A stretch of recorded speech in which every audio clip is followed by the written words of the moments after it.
So let's say you are on the floor.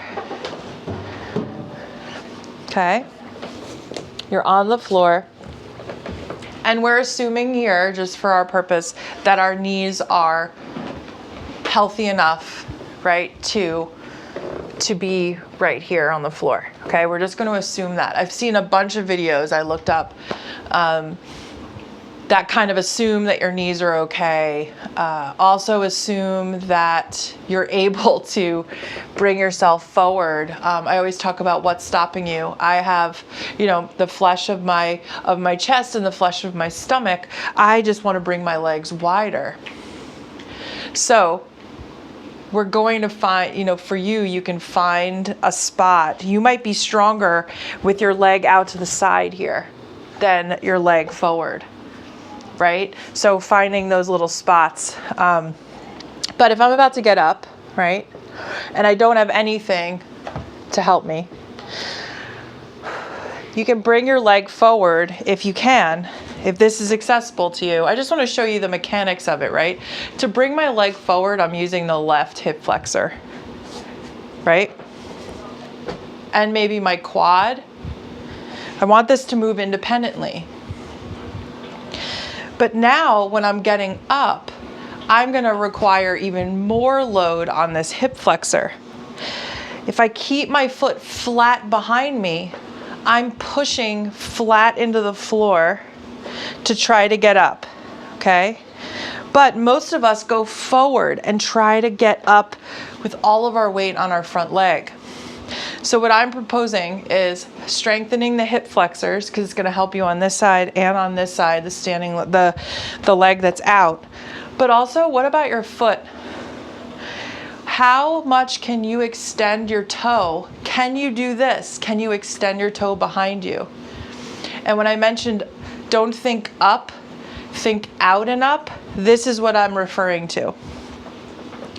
Can you try to straighten your leg, your back leg, and push that heel behind you?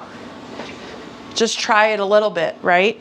I'm pushing into my leg, but I'm also pushing back to try to get up. Is this possible for everyone? No, but I want you just to focus on the mechanics of it. If my foot is flat, I'm actually, my foot is tender here. So I'm not getting the most out of this. I'm not able to use my heel, to use my calf, to use my hamstring, right? If I curl my toes under, I have more of a dynamic catapult in a way. So hip flexor. The other thing that we need to look at is our ankle. Can our ankle bend? Can our ankle dorsiflex? This is dorsiflex. This is plantar flex. Can our ankle dorsiflex? So do you have the joint space, but can that joint space take load? If you create all this joint space, but you don't look to strengthen that joint space, it's not going to help you in these situations. So this is your ankle. So hip flexor. Knee is important. So I'm just showing you this one example. I have others. Ankle and toe. Of course your quad's involved. Of course your hamstring. When you're pushing your heel back, and your glutes. It'll be interesting to see if you see a difference. And even if you get your back leg up like this much, hey, that's a win. That's awesome. Do that multiple times. Might be even better. So a couple of positions just sitting in a chair. I have my feet, you can probably see my dog's head. She's so cute. So I'm going to bring my foot back. I'm going to show you from different sides. I'm going to bring my foot back simply, right? Now my heel is off the floor. I want to move my foot forward until my whole foot is flat. There. My whole foot is flat. My knee is over my toe. I'm not even going to get into the fact that this is fine. Your toe going beyond your knee going beyond your toe is okay. Of course, there's exceptions. So feel what's going on in your leg here. Do you feel a contraction in your quad? I do, right? I feel a contraction in my quad. Do you feel a stretch in your calf? Do you feel a stretch in the back of your heel? From here, I'm going to count down from 3. I would prefer you stay in this position for about 1.5 minutes. So you could pause this and then hit play. When I count down from 3, start to gas pedal your foot into the floor. All right, so you're gonna almost try to push your toes and the top part of your foot into the ground without moving anything else. See what fires up. This part of my knee is firing up, my quad is firing up. Think about that. When you're pushing up off the floor, either the front leg or the back leg, you're using this and this, right? You're using your knee, your quad. Keep pushing and now hold. 5, 4, 3, 2, 1. Keep everything still, but try to lift your toes and the front of your foot. So you're driving your heel further back. You might feel a contraction in the top of your foot, even in the bend in your ankle. Stay here. 3, 2, 1. Awesome. Feel out that ankle. It might feel a little buttery or a little juicier, right? So this is just little tastes of what we do. Okay.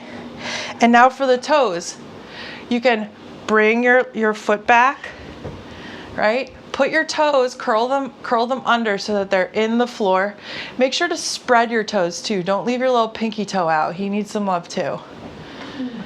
Okay, from here, start to bring your heel forward. Feel the stretch in your toe. Just stay here.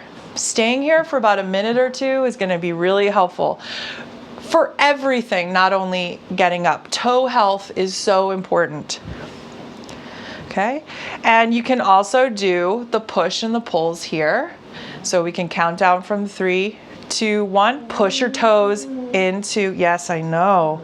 Push your toes into the ground. 3, 2, 1, and lift them.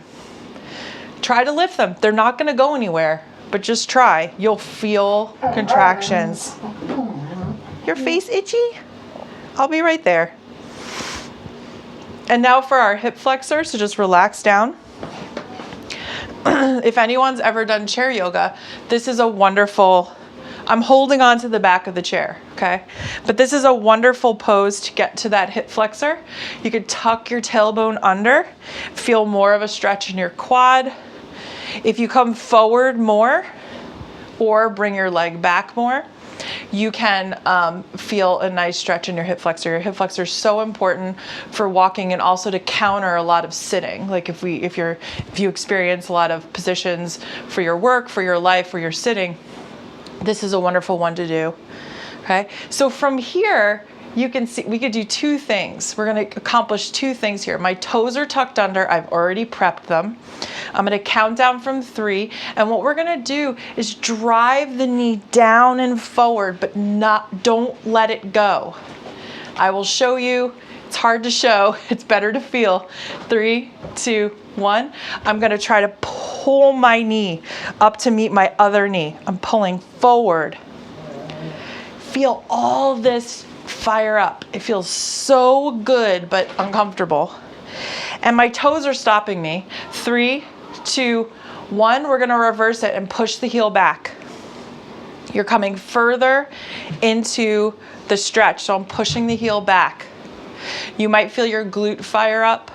3, 2, and 1. And relax. And you could do that on the other side. But if you did follow along, I would stand up and take a little test drive. Right? Notice and acknowledge the difference in one side or the other.